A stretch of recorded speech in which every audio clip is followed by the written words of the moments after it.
എനിക്ക് ഈ ബന്ധം എപ്പോഴെങ്കിലും വേണ്ടാന്ന് തോന്നിയിട്ടുണ്ടോ? എന്താ അങ്ങനെ ചോദിച്ചേ? അല്ല, നീ പറഞ്ഞ ആഗ്രഹങ്ങളൊന്നും എനിക്ക് സാധിച്ചു തരാൻ പറ്റില്ലല്ലോ. ഏട്ടന്റെ ഒപ്പം ജീവിക്കാൻ പറ്റിയത് തന്നെ എന്റെ ഏറ്റവും വലിയ ഭാഗ്യല്ലേ. നേരം വൈകിയേട്ടാ, ഏട്ടൻ കിടക്കാൻ നോക്കി. ഹലോ മാഡം, ഞാൻ പോലീസ് സ്റ്റേഷനിൽ വിളിക്കുന്നതാണ്. ഇത് മിസ്റ്റർ അനൂപിൻ്റെ... അതെ, അനൂപിന്റെ വൈഫാന്ന്. ക്ഷമിക്കണം മാഡം, അദ്ദേഹത്തിന് ഒരു ആക്സിഡൻറ്റ്... ഏയ്, നിങ്ങൾക്ക് ആള് മാറിപ്പോയതാ.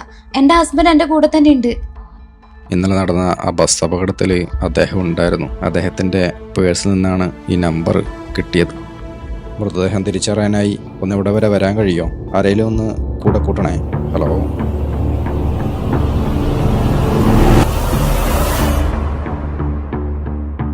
അപ്പൊ ഇന്നലെ എന്റെ കൂടെ ഉണ്ടായത് ഏട്ടനല്ലേ? ആടേ, എൻ്റെ പേഴ്സ് ഒന്നല്ല ബസ്സൊന്ന് പോക്കറ്റ് അടിച്ച്. ഞാൻ നിന്നോട് പറയാൻ കിട്ടും.